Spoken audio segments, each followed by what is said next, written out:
Hello everyone on Twitch. We're going to start in a few seconds. Just waiting for YouTube to connect.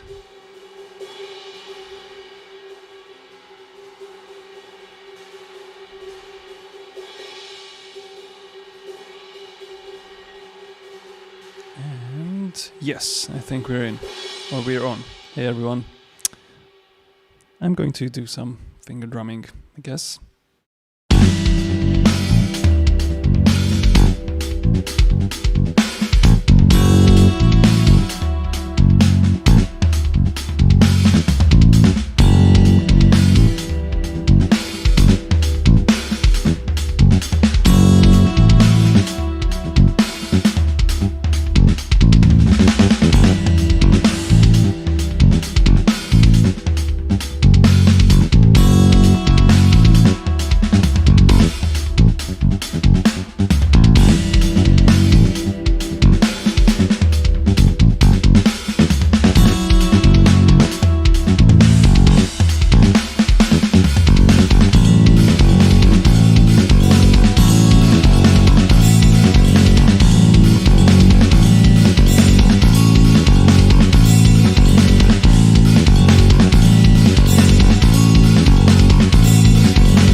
I'm Nular, if you haven't seen me or haven't watched any of my streams before, and I built this new set, or started building this new kind of acoustic guitar and electric bass and of course acoustic drums set. So I'm just going to jam a bit using these instrumentation before probably switching back to my usual metal gent thingy.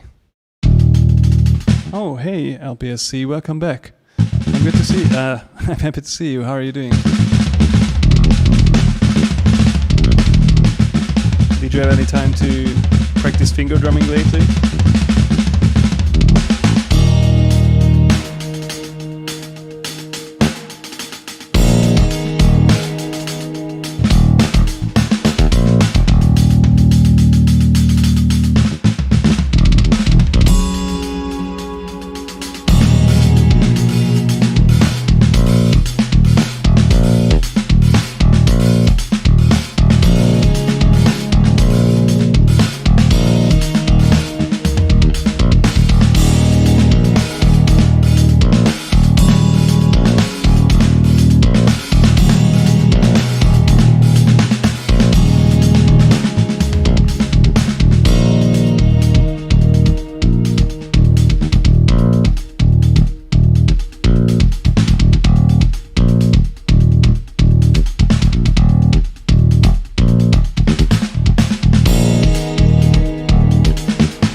to hear that you had some time to do finger drumming.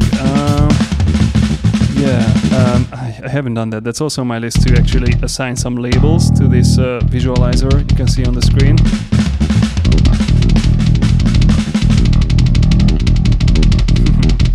Bottom to top, left to right. Yes, sir.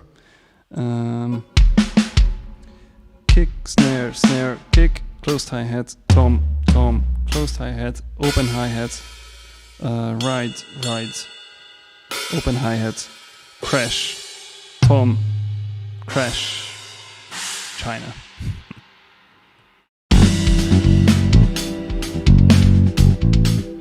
What was I playing? I quite like that riff or whatever it was. I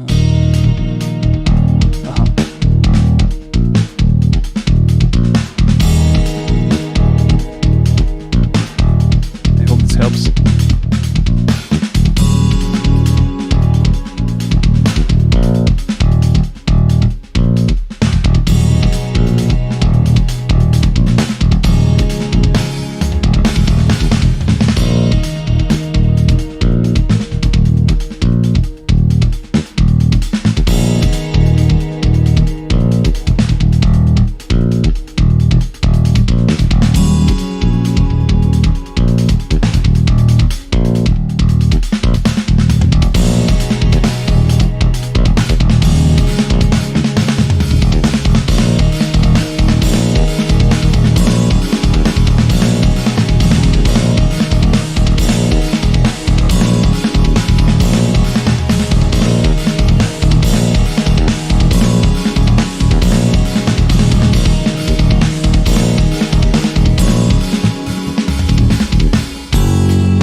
Sound still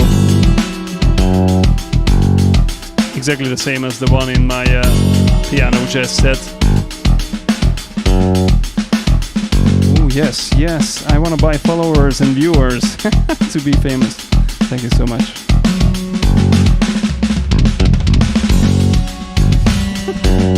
Jesus.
You have your hi-hats where I have my crash cymbals in the top row.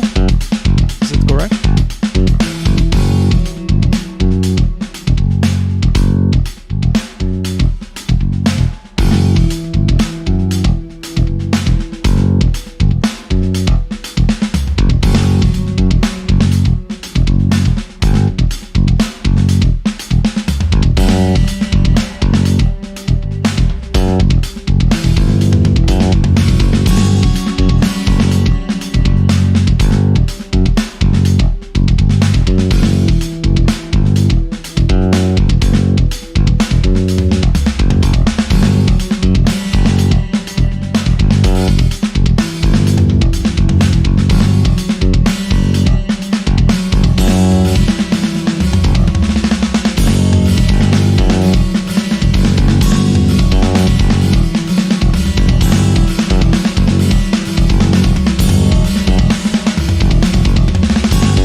That's not too different, to be honest.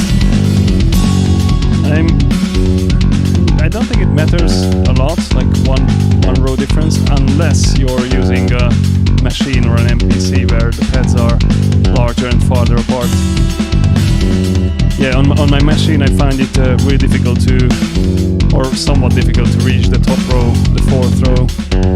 So on that I think it would make more sense to use this kind of layout.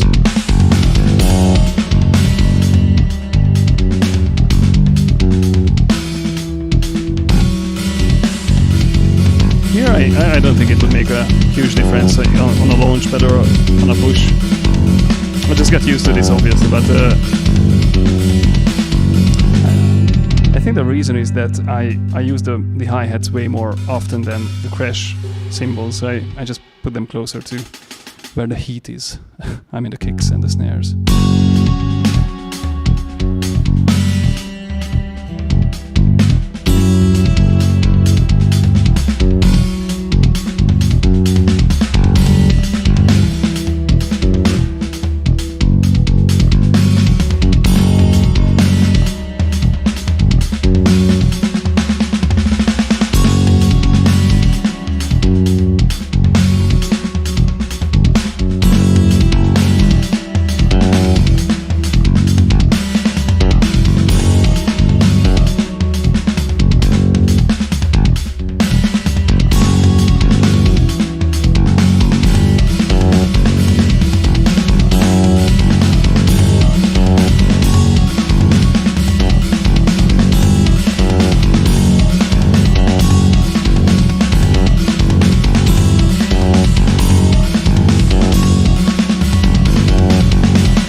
Today's live stream is brought to you by my Porcupine Tree and possibly Opeth influences, I think.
That makes a lot of sense, to be honest.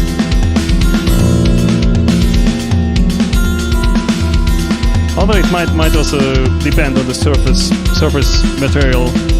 Like, how do you think? I guess the MIDI Fighter's buttons are more slippery, possibly, than those of the Launchpad. Is that correct? What do you think? Fair enough. Yeah, that should be more difficult if the button size is roughly the same, but there's more, like there's more distance between them.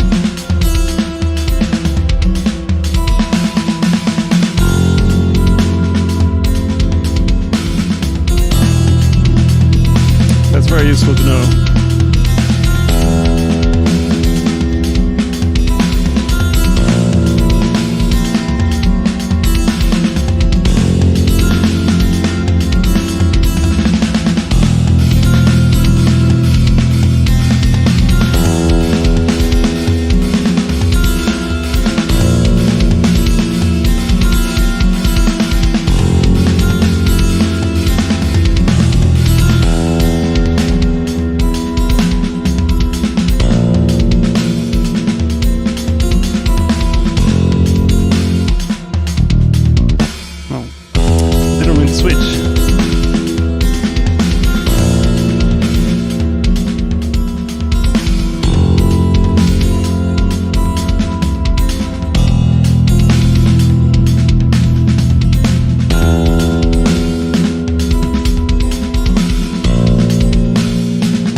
Diablo's soundtrack, if anyone's familiar with it.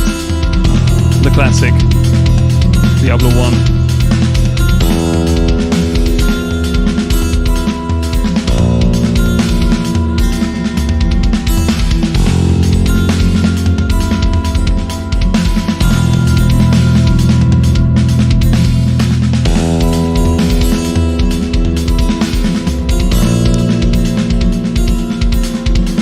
Yeah, that makes sense. That's also like, yeah, I think it's probably a huge difference that these are pads and not moving buttons. Those should definitely slow you down to some extent.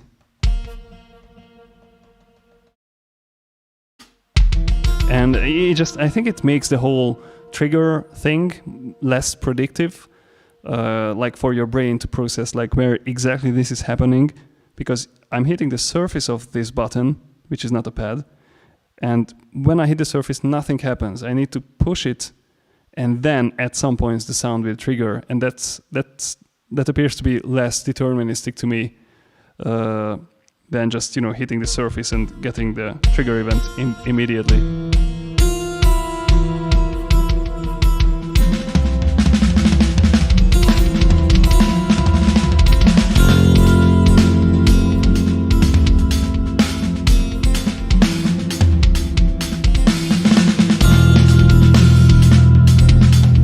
I really like this bounciness.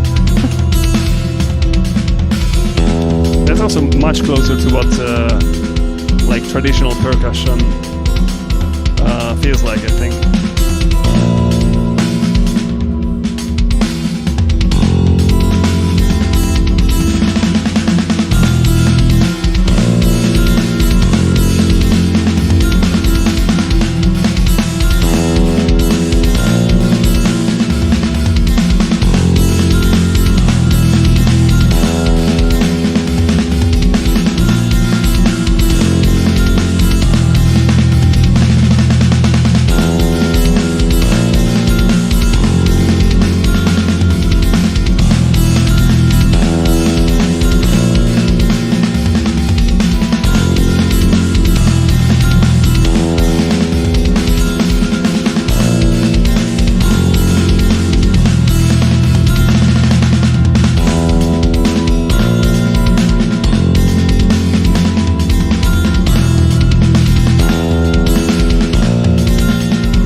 Is that what you do? 180 BPM, 16 notes? Is that what I'm doing? I don't think so.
like this combination of this super dreamy spaced out acoustic guitar and this kind of bridge pickup jazz bass sound. By the way, the guitar, like the bass is the same as I normally use, modo bass, but the guitar is obviously different from my 9-string guitar, but from the same company. It's Ample Sounds something acoustic guitar instrument, and it's actually free. I think there's a paid version, but I just got this free one. It was way before I started experimenting with their metal 9-string libraries. It's really great for a free plugin, I think. Hey, mails, letters, welcome back. I'm glad to hear you like this. I thought you would.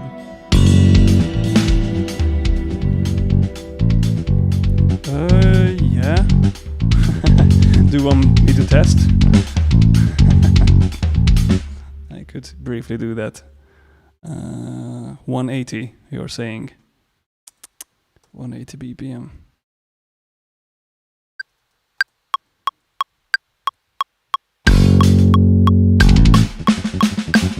Yeah, that's actually not that fast. Like, these are the 16th notes, right?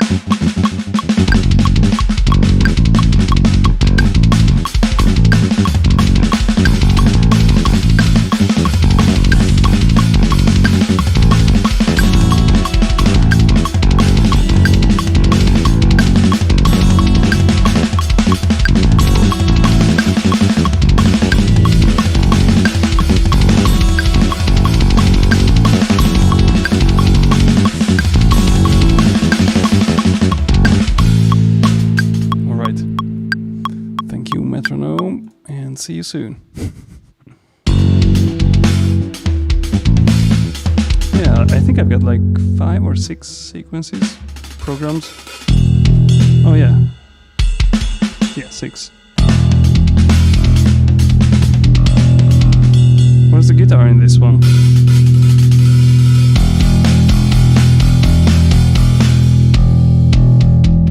Maybe just 5 then. Maybe I forgot to save one. Save. This is an epic sequence though. Yeah, just one note. Yeah, but I really like this one.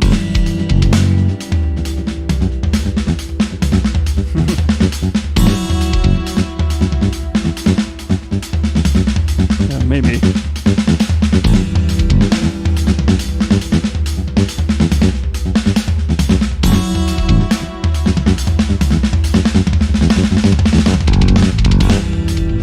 Should I go above 201 BPM? Well, let me just check out what that sounds like. 210.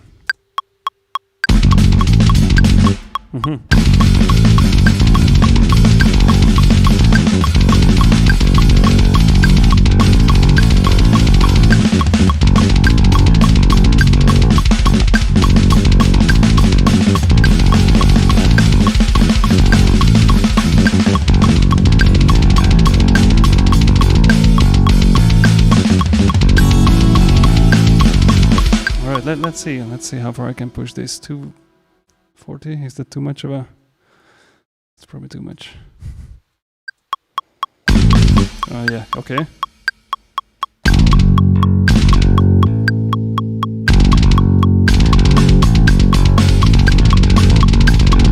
Yeah, that's on the edge, I think.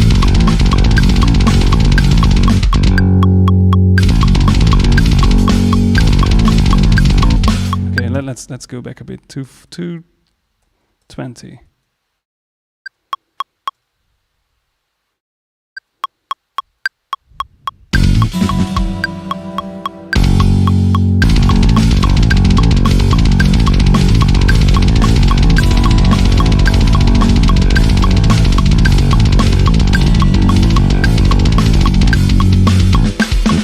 Yeah, that's kind of okay. I can't sustain it for very long.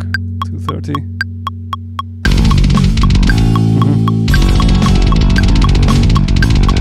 Yeah, that's around the limit, I think. Which is... I guess that's not too bad. Considering that I don't think I've ever practiced for this kind of stuff, like maximizing BPM. I was always playing riffs and practicing specific techniques, but I can't remember I've ever done this. But maybe I should now that I know my limits. I need to beat them. Hey,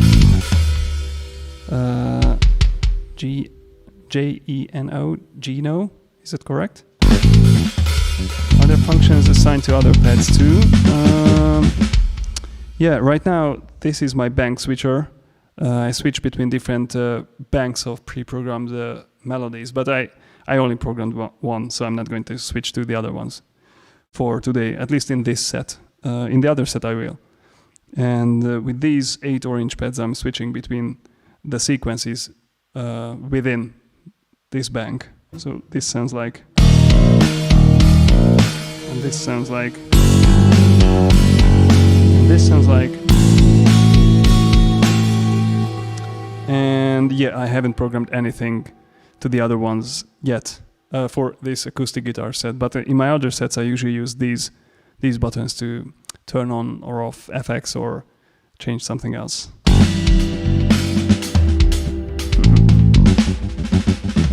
Yeah, I'm going to switch to my metal set shortly for a change, where I can show what I use these for. Yeah, I need to be careful because I can't prevent hitting some of these pads unintentionally. That's why I have this dead band here. Like, these don't do anything. These just protect the sequence switchers from being hit accidentally with more or less success. And these, like, I keep hitting these all the time, so I wouldn't program anything to these. Maybe these. And the same is probably true for these. I guess I keep hitting these. Or probably.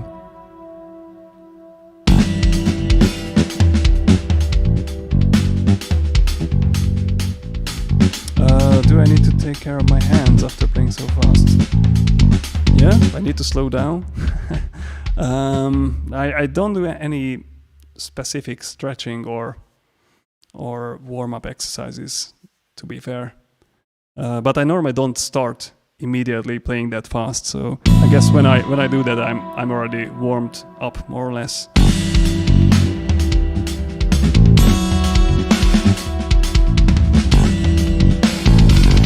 But that might change if I need to really go into this like high BPM territory, like really testing my limits. Then I might need to, I don't know, stretch more or do some specific warm-up exercises.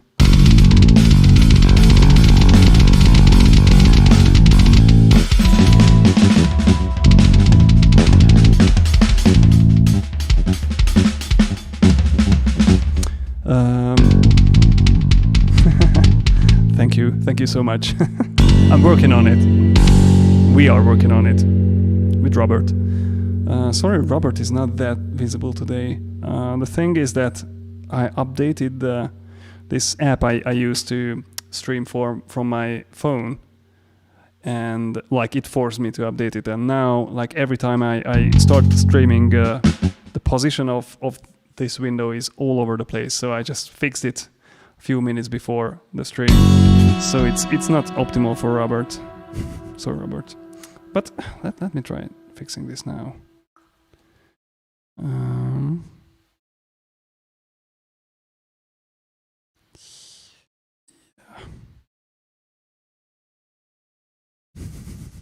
Can you see what I'm doing? Yeah, I better stop messing around with this midstream. Not a best idea. Hey Woodsy, welcome back. Hey Woodsy. I'm just demoing this new set I started building today using Ample Sound's acoustic guitar library, acoustic guitars plugin actually, which is free. I think it's still free. Some cute rabbits. Yeah, we need more rabbits. I don't think Robert has introduced himself from this more menacing angle yet. Very different lighting. Hello. I think I was dreaming with rabbits, or one rabbit specifically, and then today I read some news. Well, I only saw the headline that the world's biggest rabbit got stolen, or something like that. Biggest and oldest rabbit.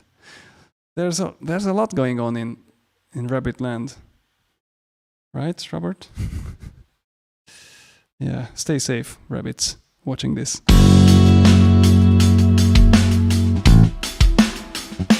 Yeah, so fast playing, that brings me to this other topic. Not super exciting. Basically, I've been practicing this technique for a while. Middle finger and index finger hitting the same pad sequentially, and then I use my other hand as well, so that I can play stuff like this.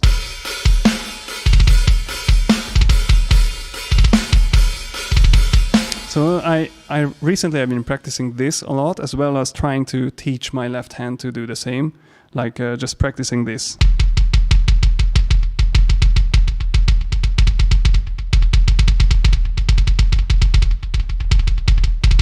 Yeah, so still very early stages. I can't do this reliably, and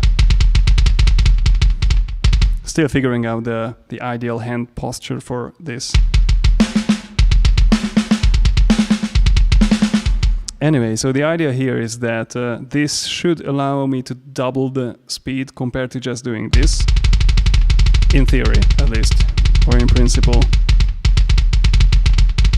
if done right. However, the problem with this approach is that then I can't really do anything else, like I can't play the hi-hat while doing this, at least not with this layout. So I started using a different layout, like keeping this one here and using these blue pads to kind of remap the same drum sound to a different MIDI mapping. I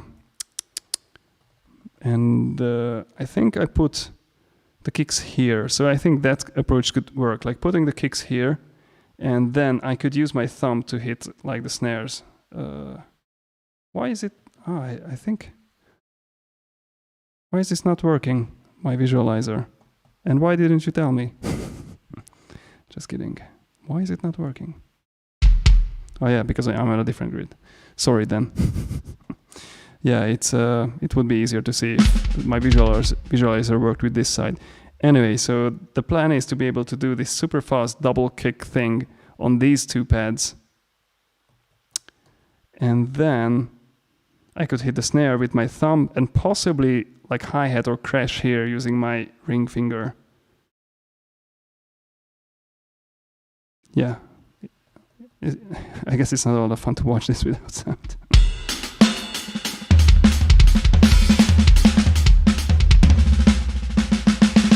Hey Bogdan, welcome to the stream.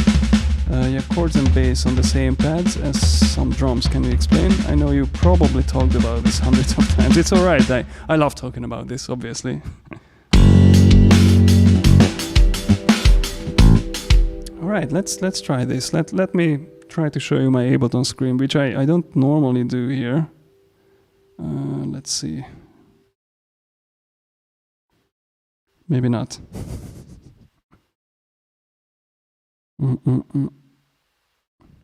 Okay, removing my visualizer first. Maybe that's the problem. Why is it not visible?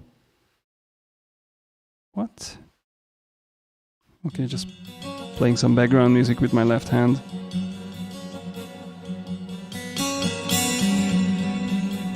Okay, I see.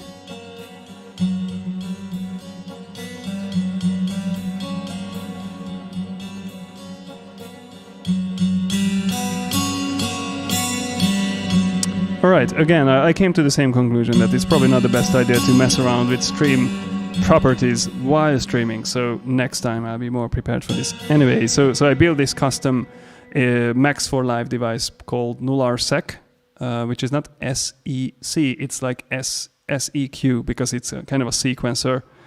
Well, it is a sequencer, it just doesn't use a fixed clock, like a fixed BPM clock. The sequence is advanced by hitting specific pads.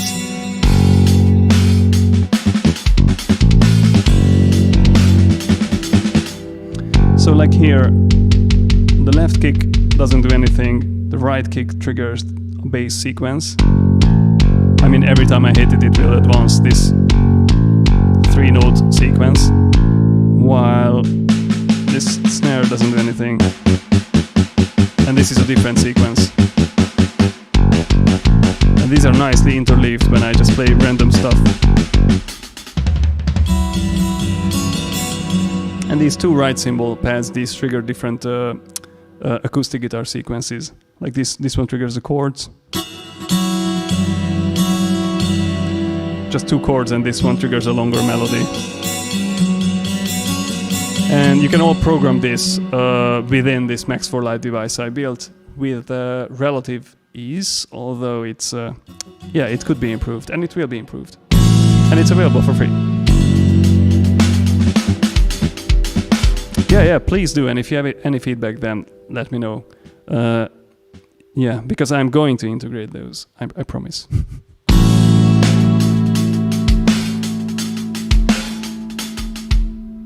Is there some reason you prefer Launchpad for finger drumming instead of something traditional like Machine or Archetype? That's an interesting question. I mean, it's interesting that you refer to like traditional pad controllers and the Launchpad as something newer. I mean, the MPC, like the Akai ones are, yeah, I agree, those can be considered more traditional because those have been around for a way longer time, like the MPC samplers or workstations. But the Machine, that should be roughly the same age as the Launchpad, I think.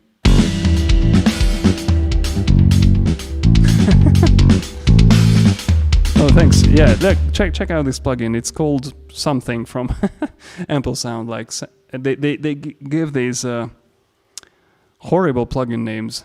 Well, okay, the metal one is called Hellraiser, but I think the acoustic one is called like AG3 or something like these. Just a couple of letters and numbers. It's I never remember what the name of the plugin is. Anyway, but it sounds good, and it's.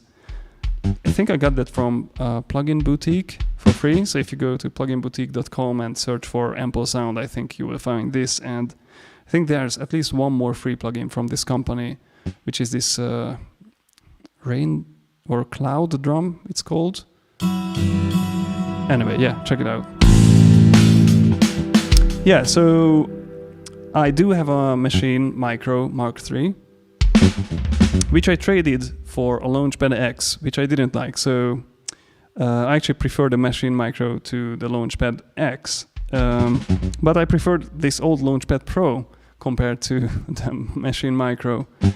And the reason is that I don't get any triggering issues with this. Like when I hit this pad, it will trigger one MIDI note only once, which is not a huge thing. That's what I would expect, but that's not what I got from the Launchpad X. Like I often got multiple notes being triggered from a single hit, and I'm not talking about like accidentally triggering it twice, which can happen, but just hitting it once and it still records 2 or more MIDI notes.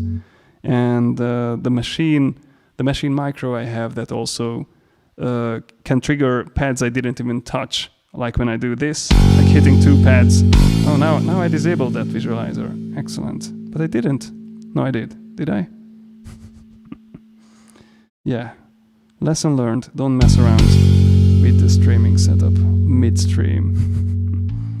Yeah, so when I did something like this, hitting two pads quite hard on the Machine, then pads in between also got triggered.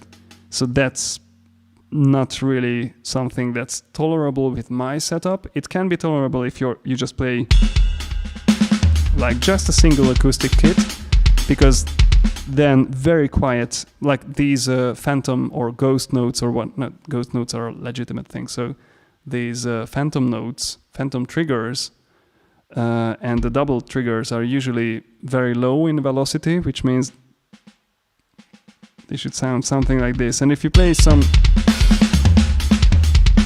louder grooves, then they are not super audible.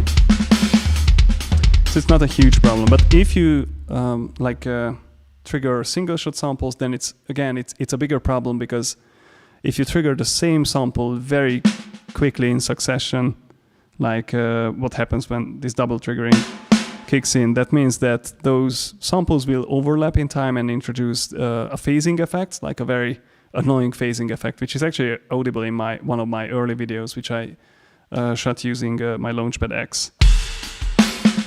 And using nularmusic, then it's definitely a no-go. Like if I have any of these triggering issues, then I can't be deterministic with what I play. I'm not always deterministic. I make mistakes a lot, but I do have some performances which have a fixed, like on YouTube, some of my videos have a very fixed structure. And then just having this phantom trigger advancing the pre-programmed sequence by an extra step can mess up the whole sequence for the whole song. So that's the main reason I'm not using the machine and I'm sticking with this. Also, I really like the sensitivity and the velocity response of this. The machine has it also has a nice velocity response and sensitivity, I would say. But to make it really sensitive, like if I turn up the sensitivity control in its control software, that also increases the chance of these phantom triggering and double triggering things happening. So I just can't make it as sensitive as this one without introducing other issues. Whew. I hope this makes sense. And I didn't bore you to death. Or Robert, you're alive? Come on, buddy. Oh yeah, he's alive.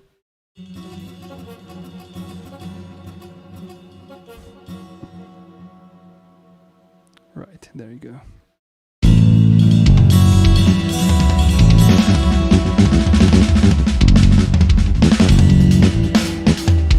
Yeah, and as we discussed earlier, like half an hour before, I think, half an hour ago,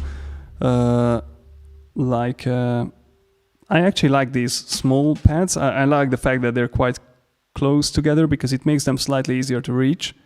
I think this only really affects the top row. Like on the Machine Micro, these are like this far apart, and that's like much more difficult to do this on the machine for me with this layout. At the same time, I think it takes more practice and more focus to keep hitting the pad you want to hit when you want to hit them on these small pads. So I guess it might be more difficult if you're a beginner or if you're getting started with finger drumming. It's probably easier to learn it on a machine, I think.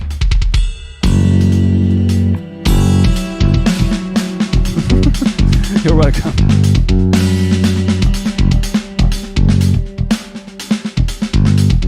Hey, Benny Rodriguez, welcome to the stream.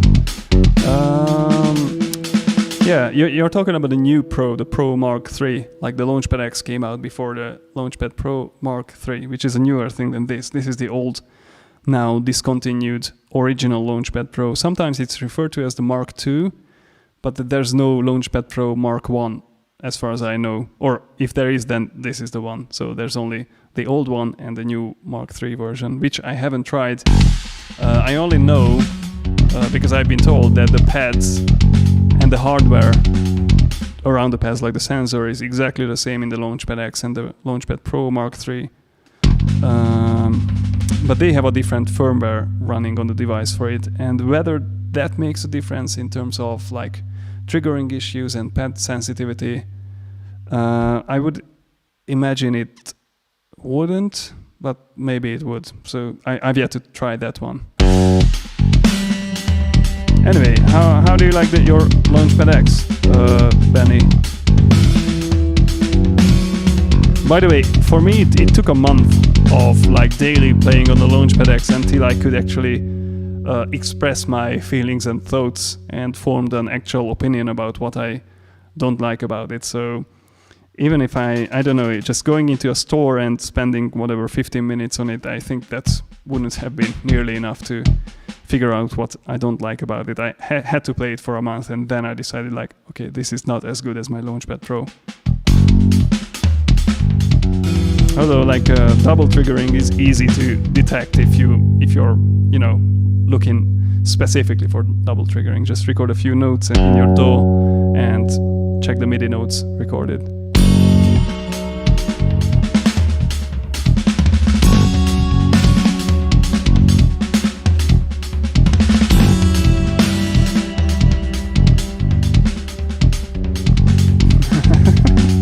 I see. That's okay. Okay, it's great that you're satisfied with your purchase, and yeah, there's only one more thing you need to get great at finger drumming, which is just practicing the shit out of it, right?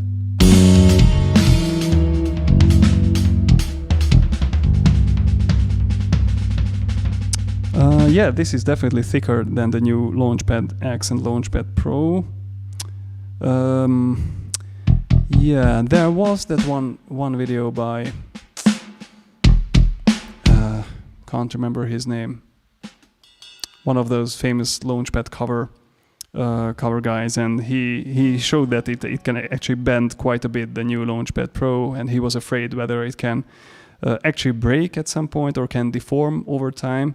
On the flip side, it can be more portable and practical to carry. That's super thin. Like I think the thickness is half of this. But I also didn't like it. Like it is more practical. It is more portable if you go anywhere, which hasn't happened to me for a year now. And this is still quite practical. And like before I got this stand, I put the Launchpad in my lap. Because if I put it on my desk, then my hand posture is like this. It's not really ideal. I prefer if it's lower down. It's just way more natural to me and probably to all humans, or most of them. And when I put it on the desk, it was also like really loud when I was just playing this, because I hit these pads really hard. Like my daughter couldn't sleep. So I put it in my lap, and then it made a lot of mechanical noise. Like the thinner structure just made a very different noise than this. Like not talking about the MIDI coming out of it, the actual noise of hitting this plastic box with the rubber pads. So it was just way more pleasant to play on this compared to the thinner device. Pet talk. DJ Digito, hello, welcome to the stream. Good to see you. How are you doing? And where are you from? If I may ask.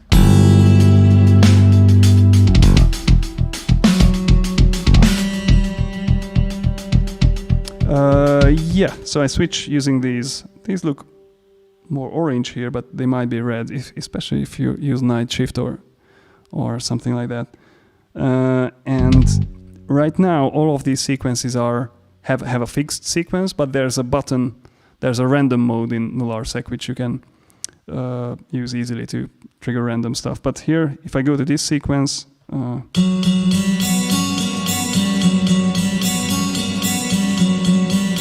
yeah, there's no randomness in this. Also, it might be worth mentioning that the velocity of the MIDI notes is also carried through to the actual notes, if this makes sense. Like if I hit them softly, then the guitar notes are also more quiet, and if I hit them hard,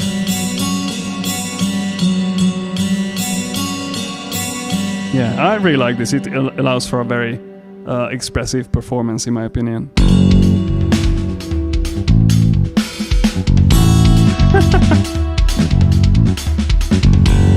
Because of me. Your monitors are shaking because of the bass, or when you put your device, your Launchpad X or your MIDI fighter on the desk.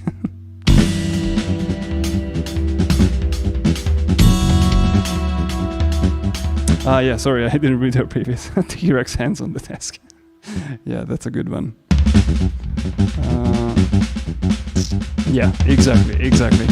Actually, like I use these T-Rex hands, but I see a lot of finger drummers who are doing like this kind of super T-Rex thing, like playing like this, which is, I don't know, it just looks so not ergonomical to me. I don't know, but if it works for them.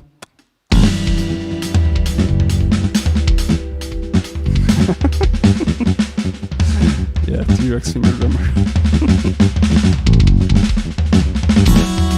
Alright, I'm going to play a little bit more of these sequences and then let's do the usual metal thing. Although I really like this combination of the bass and this super wet acoustic guitars, as I already said. Yeah, but most people do that, I think, like, or maybe just when they're shooting videos, like they always, most people always put their launchpads or machines or whatever on the desk, and only a couple of folks I've seen use some kind of a stand like this. This is an awesome stand, by the way, but it also did like when I got it, it has this Gibraltar 3 like standard hi-hat bottom part with some rubber ends. But when I was playing, like you can see that the launchpad is moving, and the whole thing just started jumping away. Well, jumping in my direction, I think. It wasn't stable at all. I mean, it couldn't tip over or fall, but it was moving, which is like a definite no when it comes to trying to keep hitting these tiny pads. Like, if the whole thing moves across the room, then that's not gonna work, and it didn't. So I actually had to get these K brakes anchors, which have like you put the legs of this stand. Yeah, I should get a different camera just to be able to show this, right? Yeah, so they go onto the legs of this stand, and the bottom part has this kind of super sticky surface. Like it's not adhesive or anything. It's just this weird silicone thing, I guess. So you can wash it, and it will be super sticky again. And you can put it on this flat surface here, and then the whole thing just won't move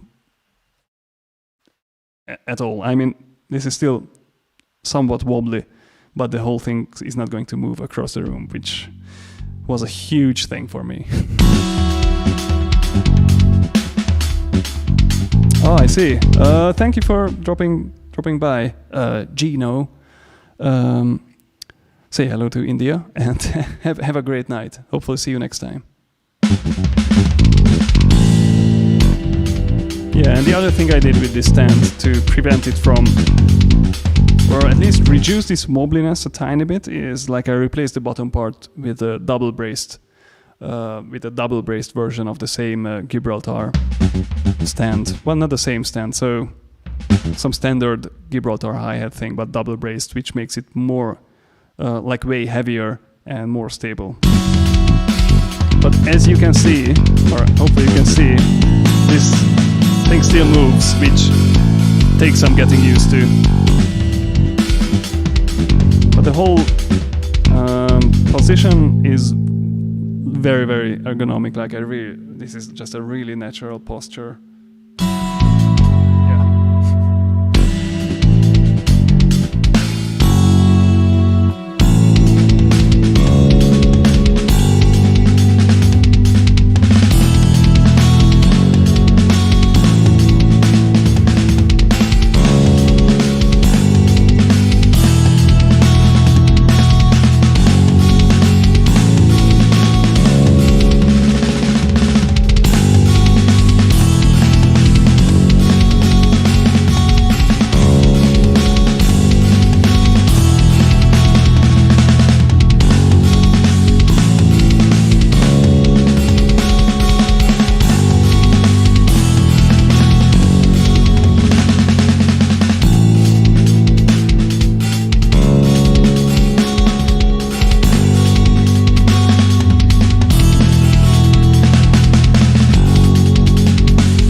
Accidental switch using my left thumb to one of my favorite sequences.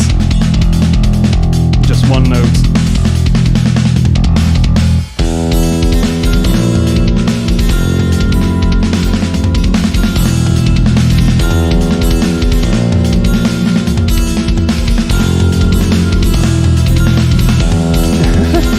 think so? Yeah, I guess it looks like a special effect in a way.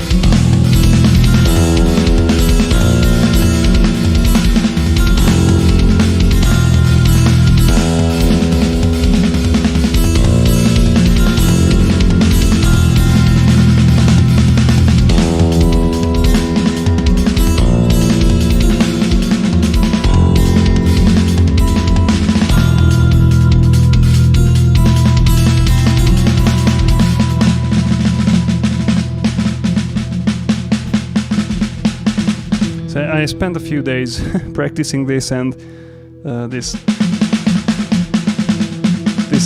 technique, and now, like, it was a very different way of what's the word I'm looking for? Anyway, so my fingertip hurts in a different way than it usually does. It needs to get more used to this, doing this for hours and hours, which it will eventually.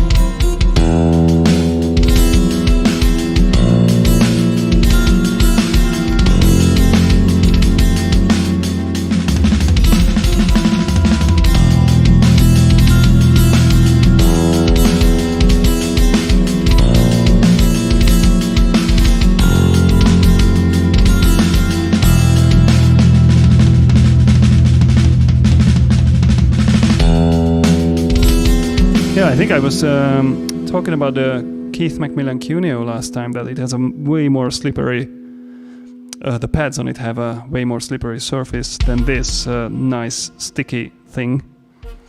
And I guess that might be an advantage for this technique. I'm doing this. Because yeah, like the stickiness of these makes it a bit more difficult to quickly let my middle finger leave the arena and let my index finger do its hit. Anyway.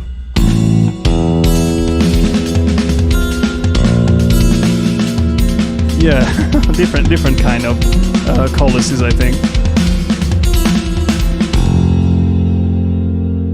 Yeah.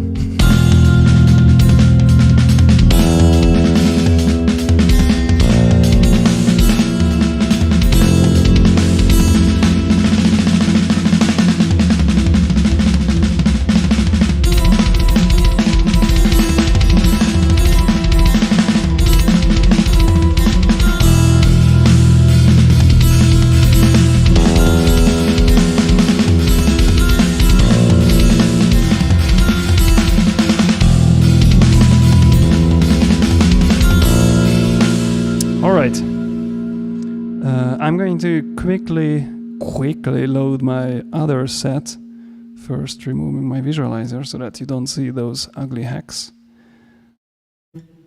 Yeah, shut up. And then Metal Livestream. Alright, hopefully this will work. And in the meantime, I can let you know the good news, which I've told you so many times now, I think, or quite a few times, that this single I've been working on for months with this amazing American singer is coming out this Friday on streaming platforms and on her Bandcamp. Her name is Sivan Arbel, and you can already listen to a quick excerpt, or like a 15... Yes. Like a quick demo of this song, like 15 seconds. Did I record anything? Yeah, still recording. Don't want that. Yes, that was relatively painless so far. Visualizer back. Robert is ready. Anyway, you can already listen to it. Well, if you came from Reddit, I did post it on my private Reddit self-post something. And also it's on my Instagram page. You can listen to 15 seconds of this awesome song and hear what it will sound like in only a couple of days. So yeah, check it out.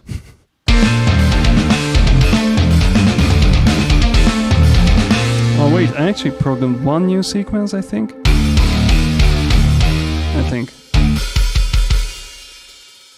Yeah, one more second, because I have this setting on nularmusic, which I only use for performance. It makes loading presets, loading these sequences, sorry Robert, slightly faster, and I always forget to enable it before the live stream.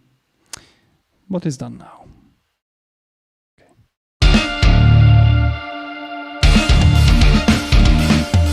Oh yeah, I remember this. I did this last night.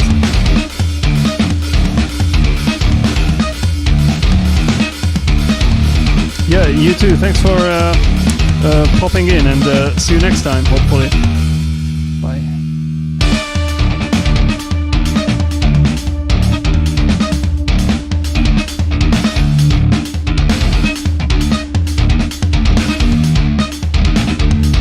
Can you hear these super weird guitar noises?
So this is basically a sequence with really high pitch notes. Yeah, this one is not even playing anything on the bass, it's just too high.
see. Hey, John. You never used John as a username, have you?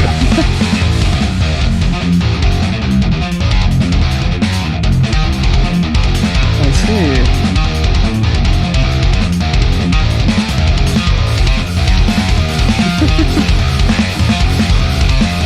Dancing MIDI cartoons.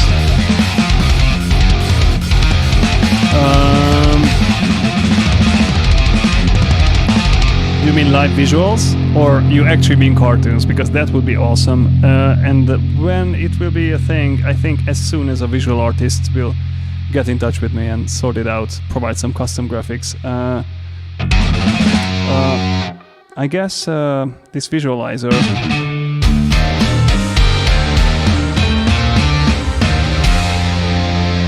Ooh, I could actually write the letter N from Nular using this. If I had, how many fingers do I need? Like 10, and I've got 10. Can I do this? Yeah, now I just need to hit these pads at the same time. Can you see that on the visualizer? I'm really proud of this. Anyway, does this qualify as a dancing MIDI cartoon?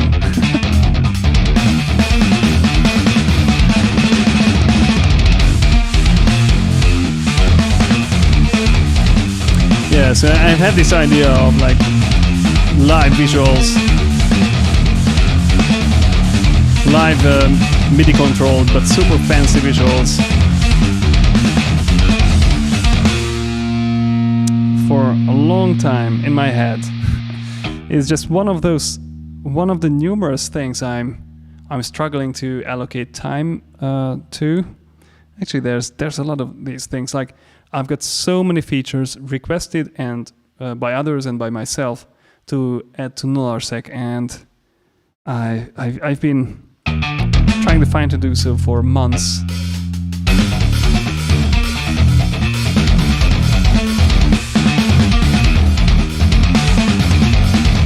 Yeah, also I don't finish a lot of things these days. Like I'm really happy I finished this collaboration, although there's still a lot of work with it in terms of creating new promo materials, like whatever Instagram story videos and these things.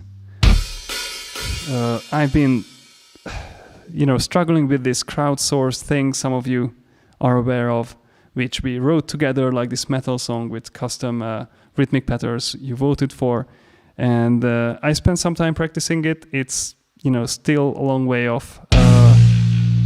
Like lots of things I've yet to finish, and I'm really struggling with finishing things these days. What do you think? Do you share this thing? Do you finish a lot of things these days? Because I think this might be a symptom of some kind of a burnout when you're just you feel like you're putting a lot of effort into something, and time feels to flow through your fingers or your hand, if that makes sense, right, Robert?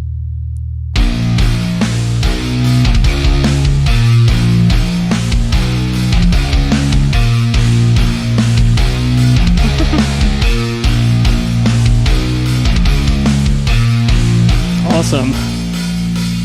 Keep moving, everyone.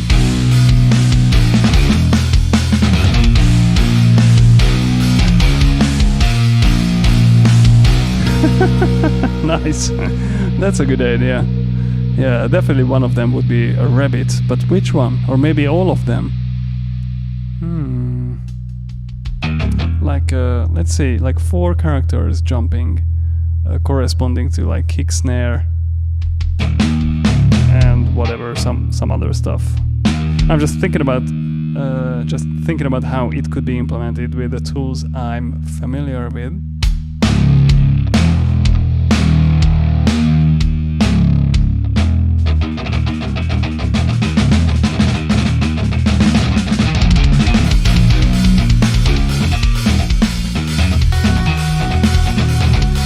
I guess I could write a custom plugin for this kind of stuff.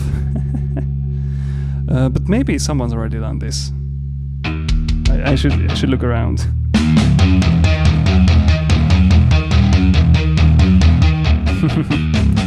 Yeah, that's very, very wise, Benny. Yeah, but it's not just that. It's not just the fact that I don't have enough time to finish everything I want. That's quite understandable, I think.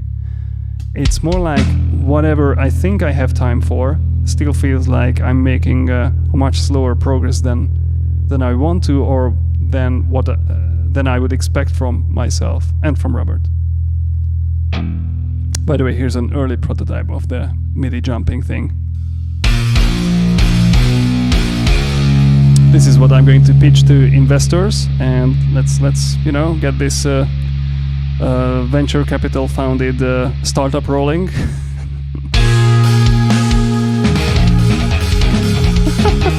Ayosha, hey man, haven't seen you for ages. Welcome to my stream. I'm really happy to see you. Wow. So we worked together with Ayosha for a couple of months in 2013, maybe. Sorry, at Black Star Amplification, working on guitar amps.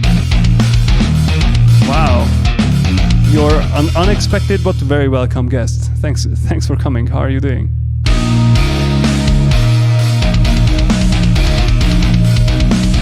And thanks for saying that I'm the master of this thing. As some of you know, I'm not a huge fan of people delegating or people designating themselves as a master of something, like some finger drummers do that, saying like, I'm the master of this. And I don't trust people who say they're the master, because I think this should be said by others if that's the case. But because you said so, Ayosha, then I'm not saying I accept it, but I appreciate it.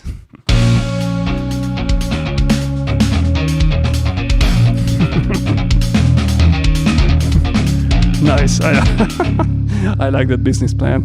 Now we just need to pitch the idea. Do you know any VC investors?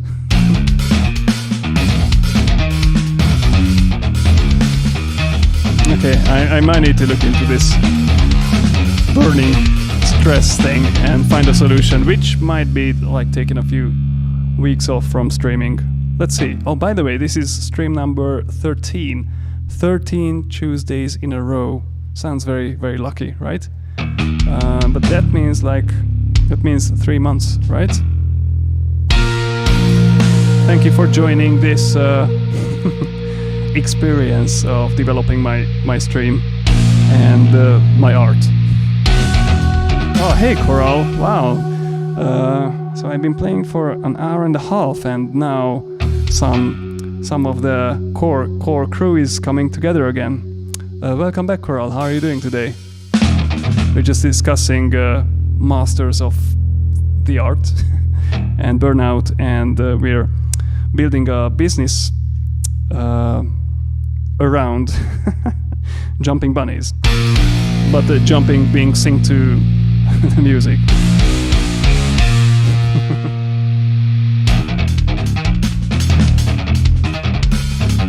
'13, yeah.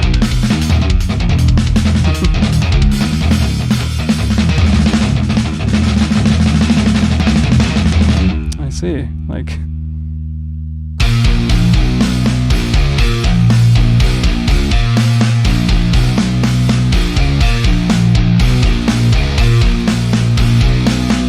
Like kick up, snare down. No worries. I mean, you kind of missed the new thing, and I'm just playing old stuff. I was playing a new set featuring an acoustic guitar, bass guitar, drums, and lots of delay and reverb. So you missed it today, but you can watch it later. Yeah, I'm okay. Although I think I'm showing some symptoms of burnout / stress, as my doctor just diagnosed. I've got the Blackstar 1 Series 200 amp with the Artisan 4x12 cab. Wow, nice one, Benny. Nice. That's a great amp. I have nothing to do with it because I only worked on the ID series and ID core and all these digital things, because I'm a DSP software engineer, so I don't know much about hardware, but it's great to see some Black Star folks here.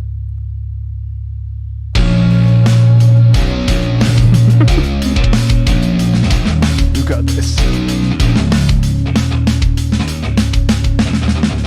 I see. Yeah, for me it's different because I'm not a touring musician. At least I haven't been for a long time, and I was gonna be before COVID, but like I've never played live. No, that's not true, because I played at a few conferences, but that was just like an open mic thing. So I haven't toured with this kind of music or this form of art yet. I wouldn't consider myself a professional musician, although I really appreciated all the donations last Tuesday. Like, yeah, thank you so much. You know who you are. You're awesome. And I'm quite used to working from home because I'm a software engineer. That's my day job. That's what I normally do. So I guess my burnout is probably different from yours, Coral. Or maybe they're all the same. Are they distinguishable?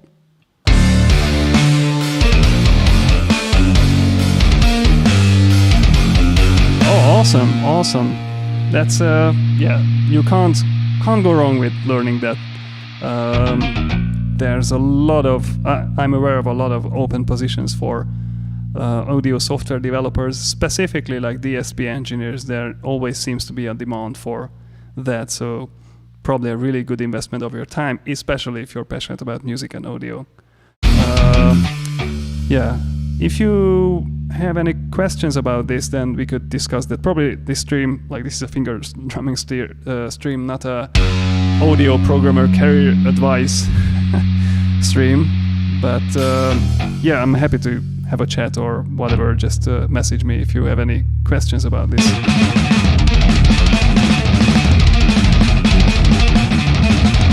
Thank you so much, Coral. That's kind of my plan.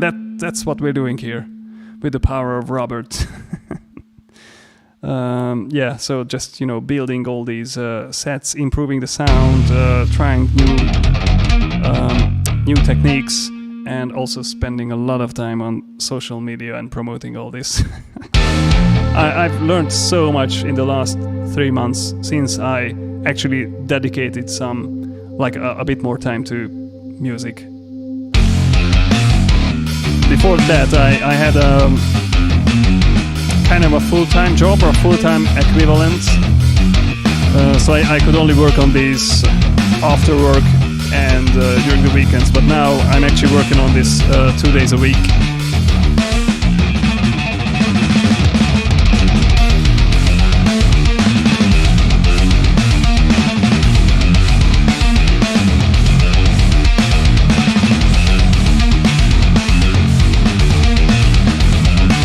Thank you so much, Ayosha.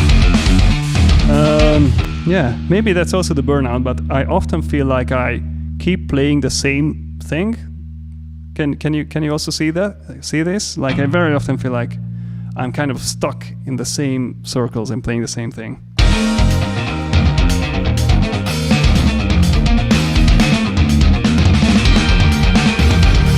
And not just because all these sequences are pre-programmed, so I kind of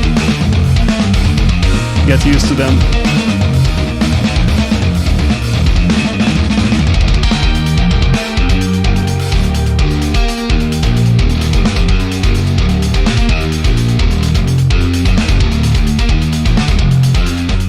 Yeah, please do.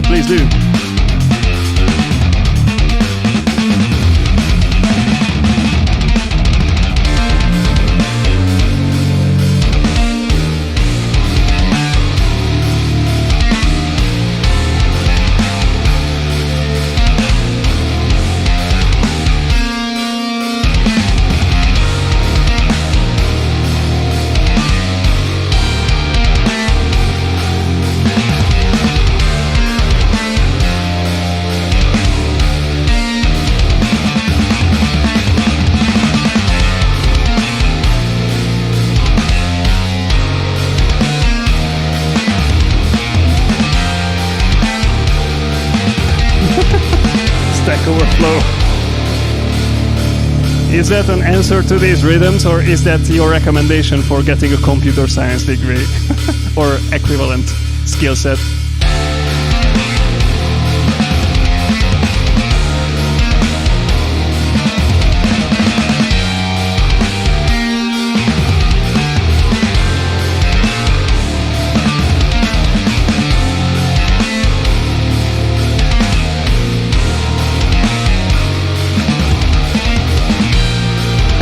You're back, LPSC.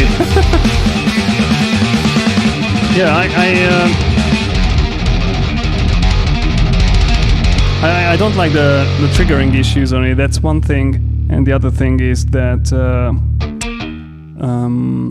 like when I spend a bit of time improving my skills on the machine, which are quite similar to this, like it's very easy to adjust from the Launchpad to the machine, but going back is a bit more difficult. Like you can kind of get used to those bigger pads. You get more comfortable. Like you don't need to be so serious about so accurate or precise with your movements. But on these tiny pads, you have to. So I realized that if I want to be proficient or want to keep being proficient on the Launchpad, then I can't afford spending a lot of time on the machine.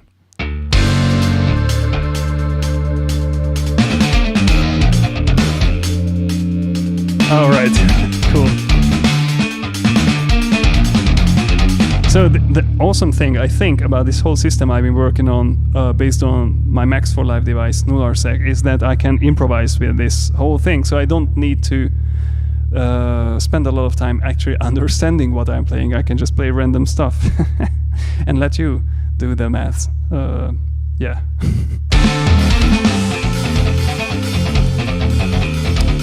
And that's how I recorded my debut album like a month and a half ago. It was just a full live stream, which went particularly well, I think. Like I didn't make as many mistakes as I normally do, so I just turned it into an album, and it was fully improvised. I didn't plan any of the rhythmic or time or rhythmic patterns or anything.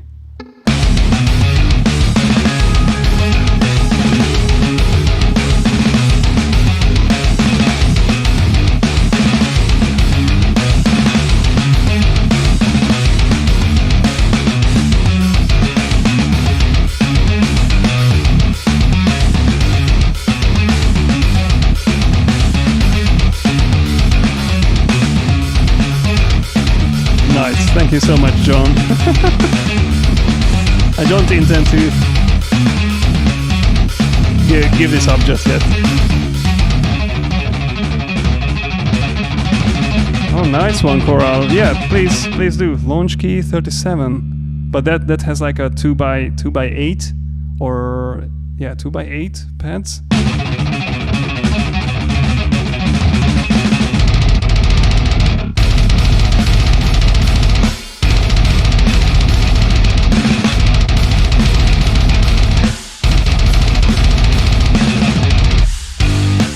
Yeah, is this unstructured time for you guys? Yeah, thank you for caring about me. Mails, letters. Unstructured time, yeah. I remember the good old days when I had infinite amount, nearly infinite amount of that.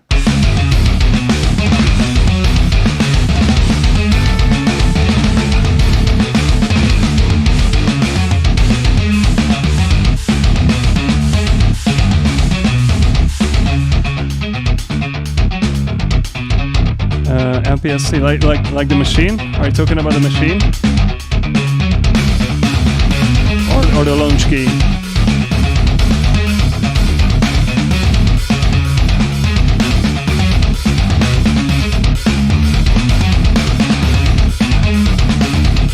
Yeah, 8 pad in 2 rows. Yeah, that's the core of my technique is obviously this, just a 2x4. And I guess I could put, like I've got the toms here, but I could put the hi-hats here as well. That's how I would use a 2x4 grid. 2x8, so that's like this.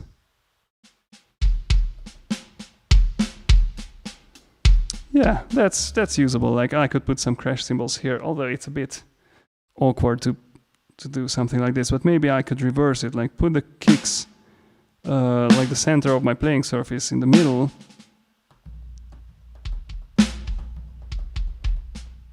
And then some crash could go here. Yeah, that's definitely usable. If you want to go with this technique.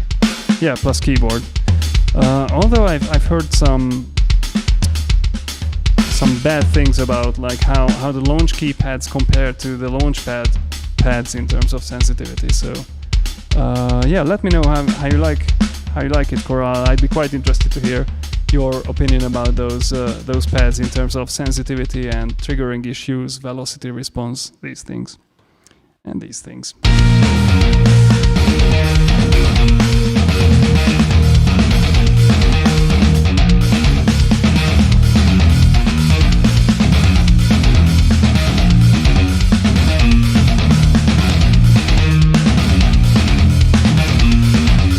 Well, maybe one day soon, who knows? Yeah, you're welcome. I've got an Arturia key step, which I don't use it for much these days because I spend most of my time finger drumming, and I don't do a lot of synth music and that kind of stuff right now.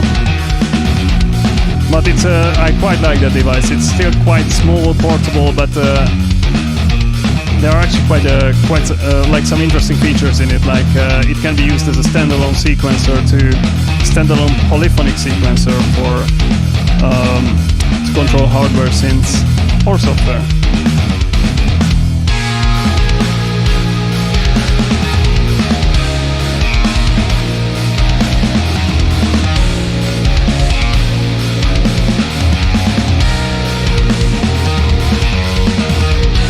Yeah, like without velocity sensitivity, that's not really great for finger drummer. I've also got I've got so much gear I need to get rid of. I've had this Novation SL Mark II 25 keys keyboard for must be like 10 years. Like yeah, the one like a silver or gray keyboard. It had all these different versions like 49 or 61 keys.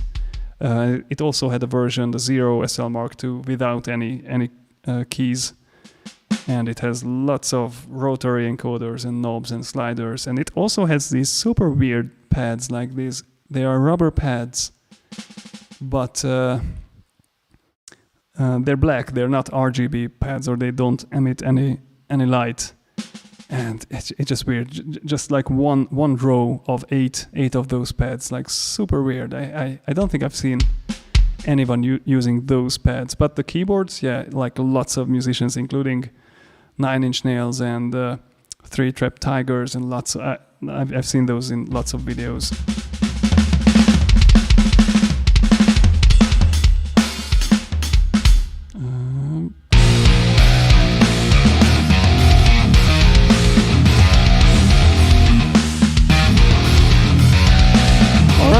That's promising.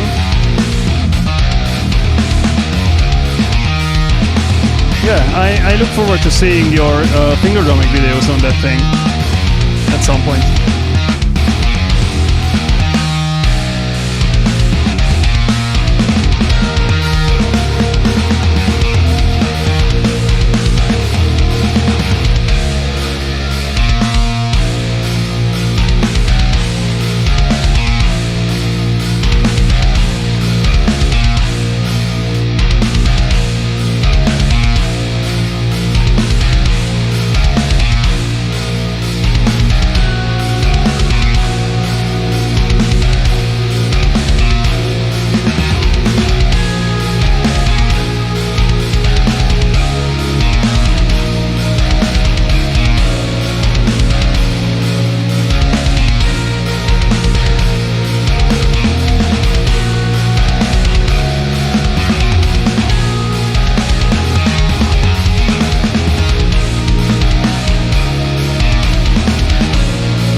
I guess I do the same with singing. Well, I don't do the same because I'm not even trying to sing. Or do I?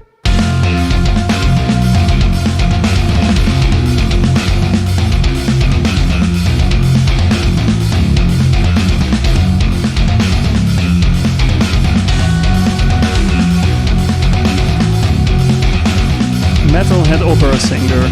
I like that.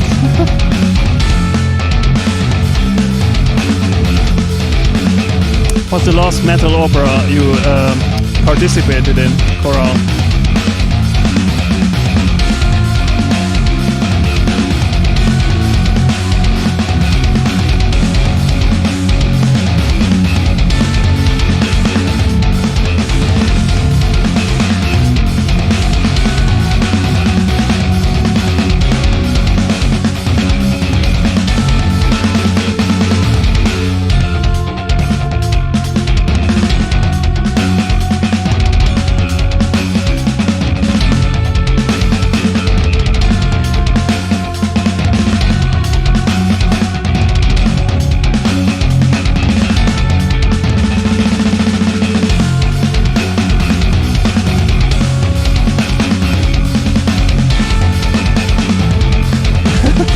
I thought so.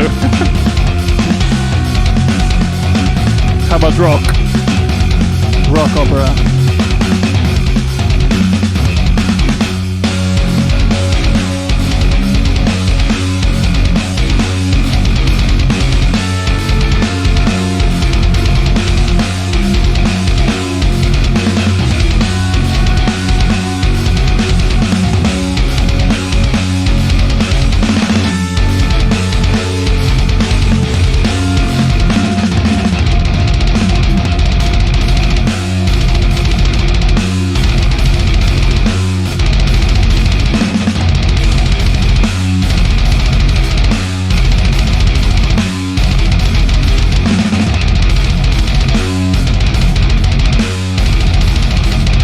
Too fast.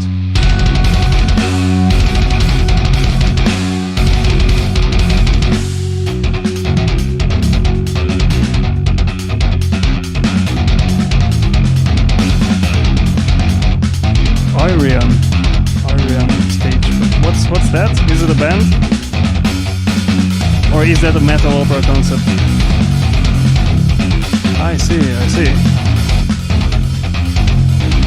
Does like thrash metal go well with opera singing? I'm not sure I know any thrash bands doing that, or if it would qualify as thrash.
Which one was it?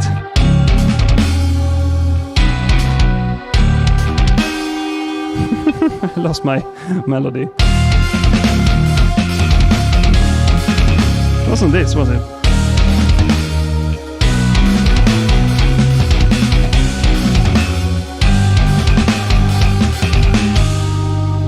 Anyway,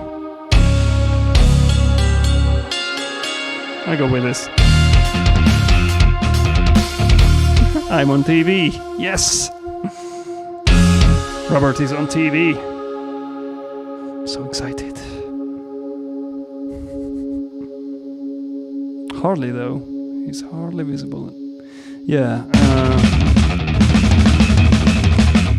need to get a kind of a tray for Robert so that I can position him to like, I don't know, here or here. Yeah, this would be great. Right now he's sitting on my laptop.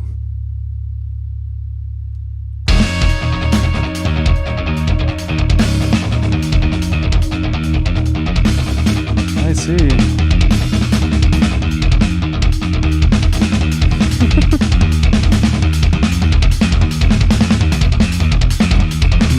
Metal opera, alright.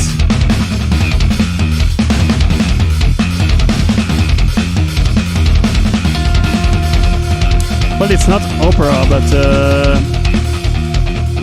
yeah, that's actually like I'm going to release this collaboration featuring singing, like actual vocals. One of my tracks, which is not instrumental, on Friday, chorale. So just a tiny bit closer to opera.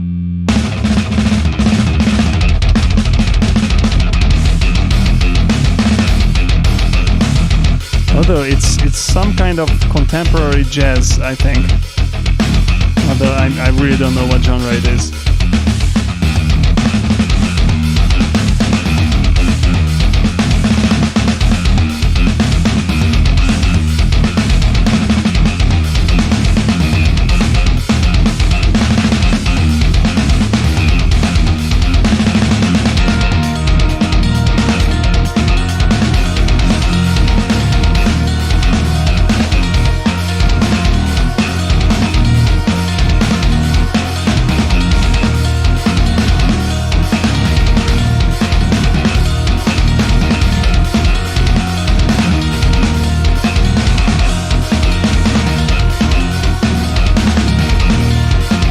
Friday. Or like you can listen to a 15-second bit on Instagram already.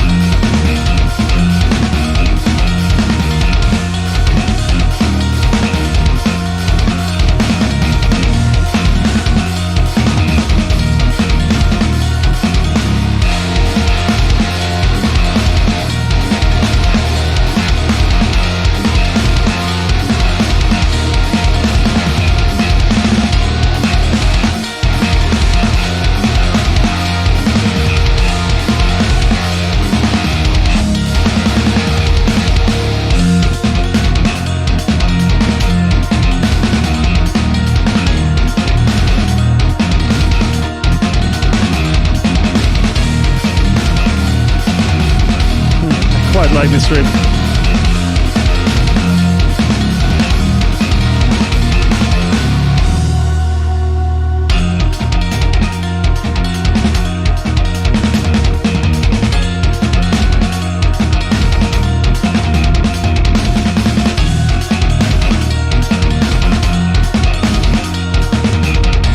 Oh, cool. Yeah, I hope you like it. I think she's amazing, Sivan Arbo, the singer.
Yeah, thank you so much for coming, and see you next time.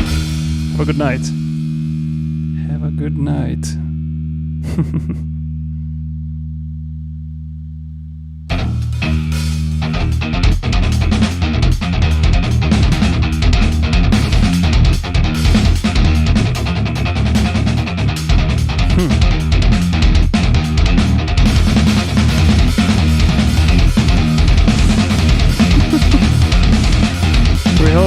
rehearsal rooms, with loud amps and all that kind of stuff. When was the last time I did that? I remember. Yeah, it must have been like two years ago when I went down with some friends and played the bass for their song. One of their songs.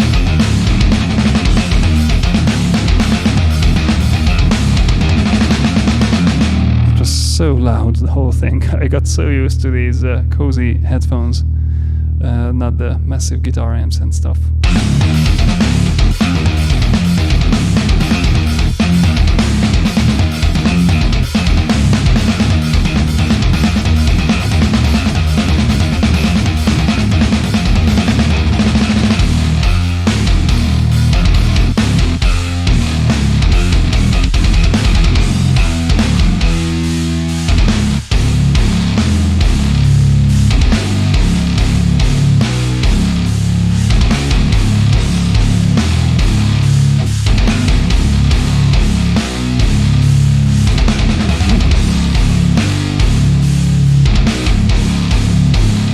Lovely.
Beach bar.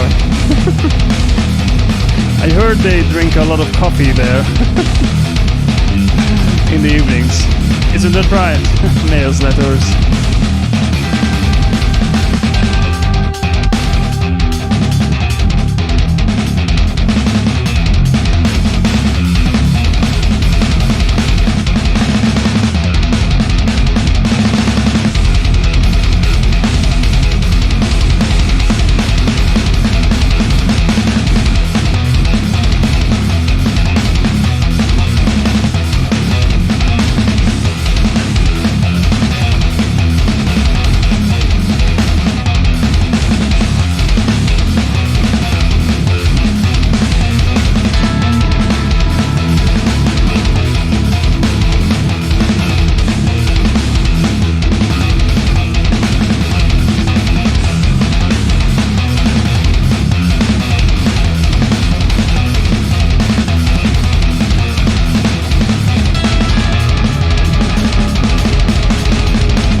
Exactly. Oh, nice one, Mayor's Headers. You are the proud owner of the 100th message today. Well done. Nice one.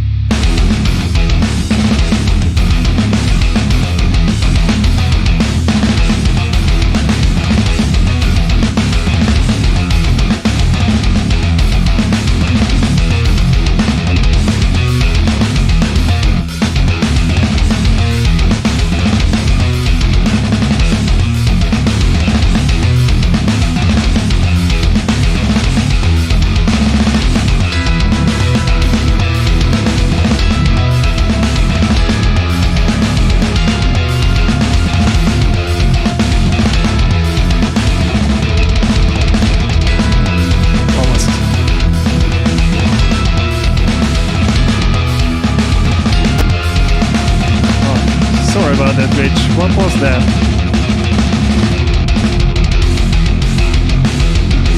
The midnight glitch. Must be the midnight glitch. Is that a thing? Because it's... yeah, it must be past midnight here.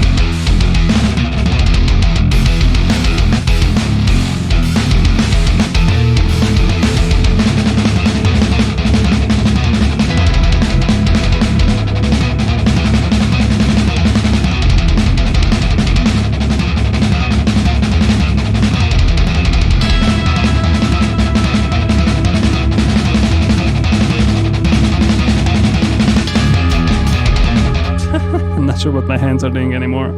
I guess like after the 2 hours or 2 hour mark where we are right now, I start playing really fast stuff, like I'm just really warmed up for I don't know, stuff like this.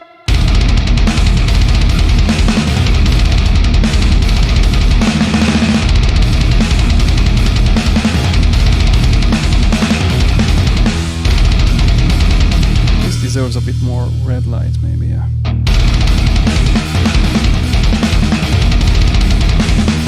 Too much red light.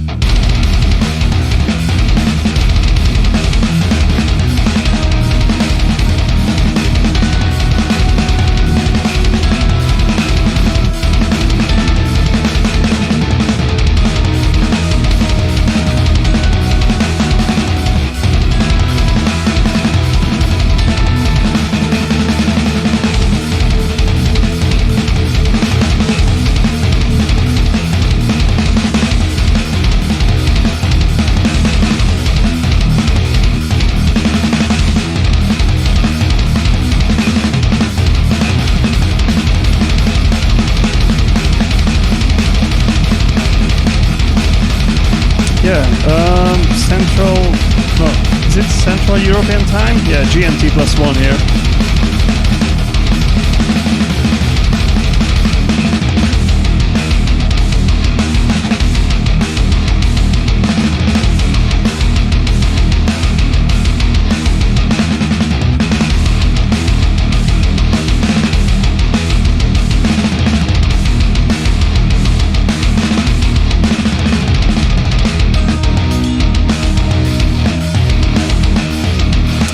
The tempo for you, John.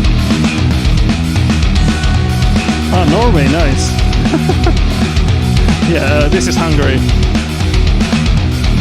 We're so far away, so far apart, yet so close to each other. I've been to Norway once, to Bergen. We did a road trip with 2 friends, going there from Budapest, Hungary.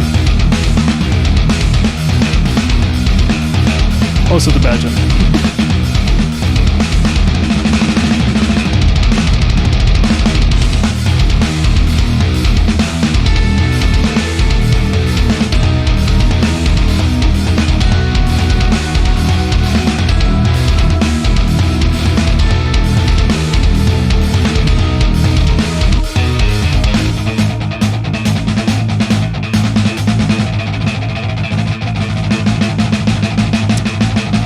Serbia. Hey, Misko4, welcome, neighbor. Yeah, obviously, yeah. I've been to Serbia quite a few times recently, before COVID. How are you doing?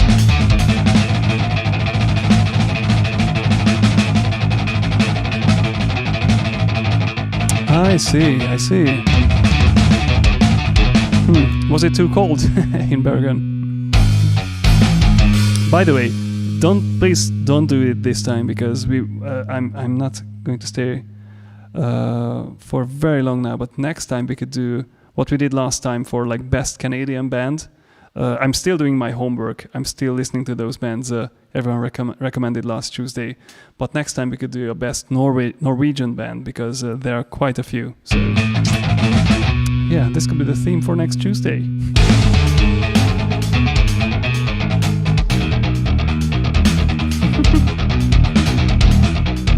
Offline Nular concert. I'm here. Robert. I think Robert is ready. he's really eager to leave the house after over a year of COVID.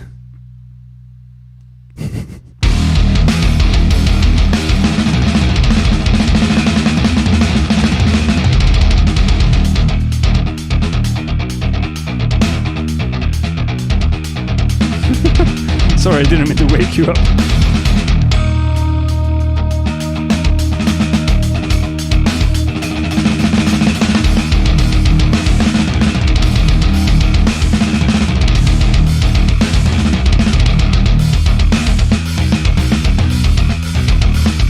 Awesome. How long have you been finger drumming?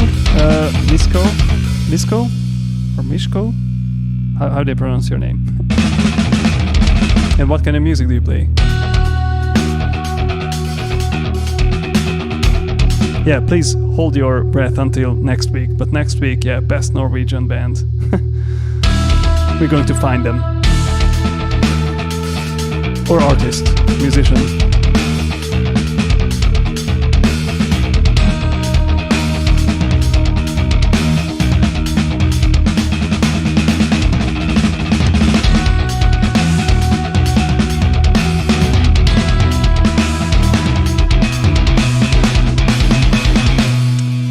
Which one should I play? Yeah, I like this one.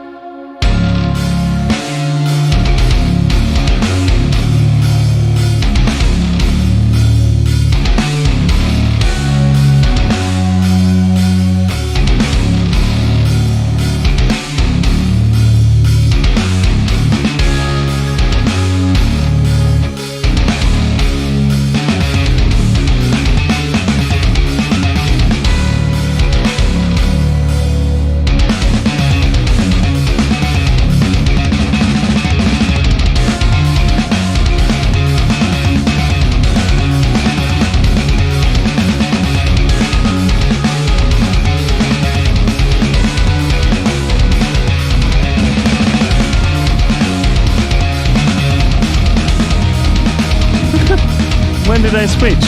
No idea. I must be getting really tired now.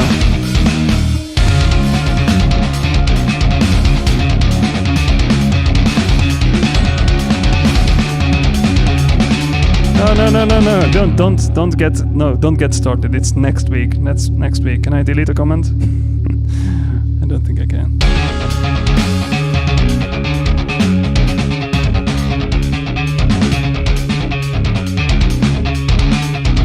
Cool, will do.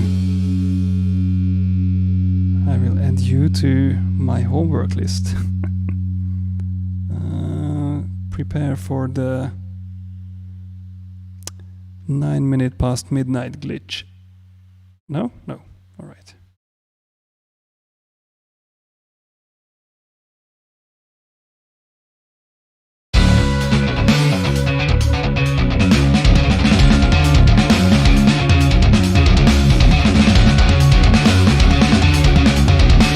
Sorry, Robert, you're not even visible. Come on, don't hide.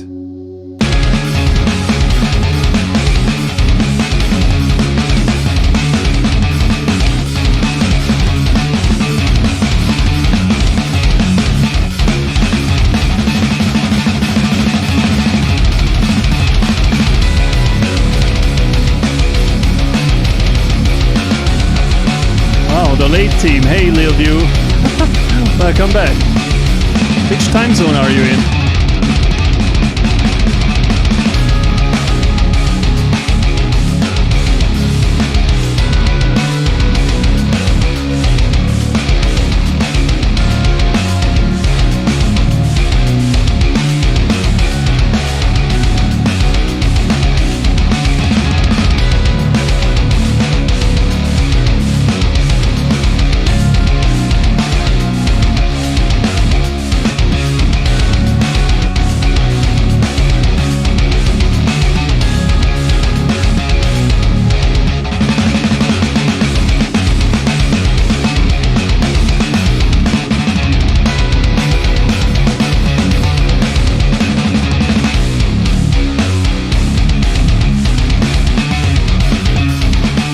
Cool. Yeah, it's the core European team here, and it's past midnight, so I'm going to leave very soon. You made it just in time, but yeah, sorry, I'm not going to stay for a lot longer.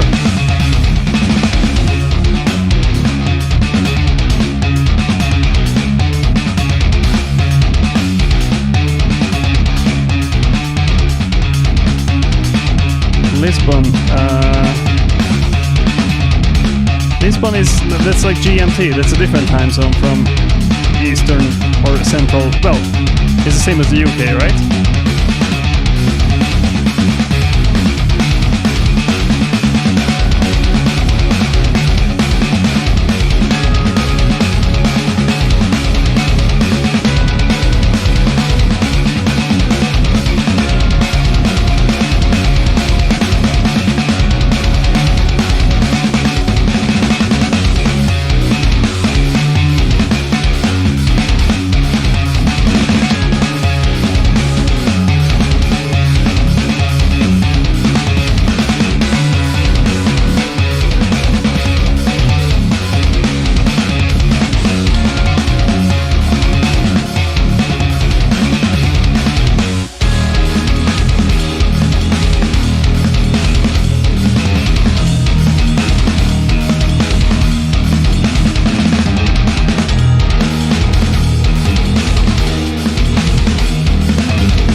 Yeah, that's a new thing, well, relatively new. I think I introduced this like last week, the visualizer.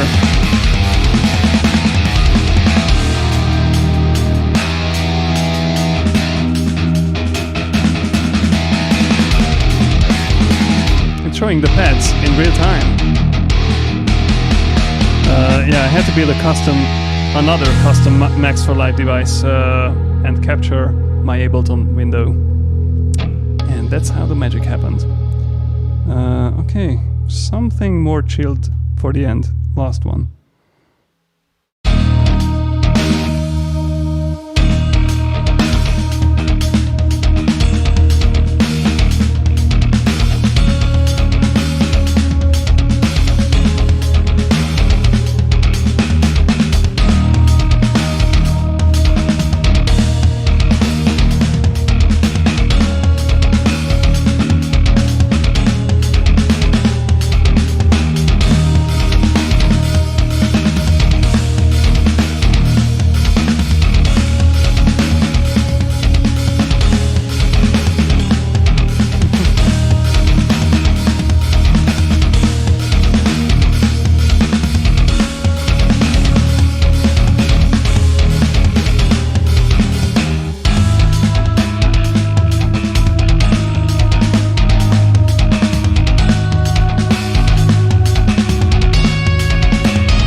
Sounds like a Pink Floyd song on 9-string guitars.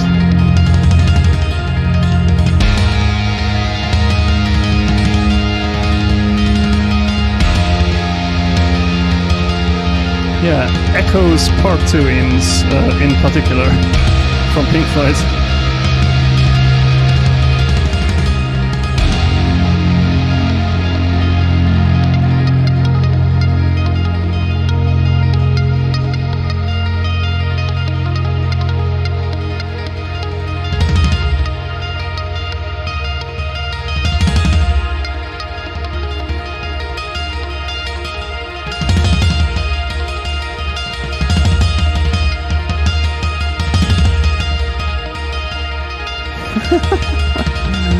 Careful, John. Careful with the sun.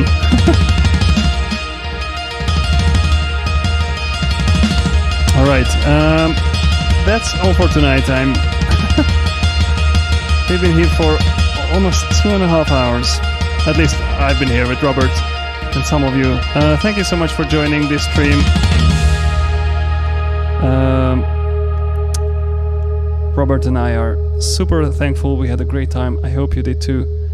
Make sure you check out my new single with this amazing singer, Steven Arbel, coming out on Friday on streaming platforms. Yeah, and prepare for the Norwegian best of Norway band contest kind of thing next Tuesday at the same time. Oops. That should be the last sound of the stream. Thank you so much, and see you next time.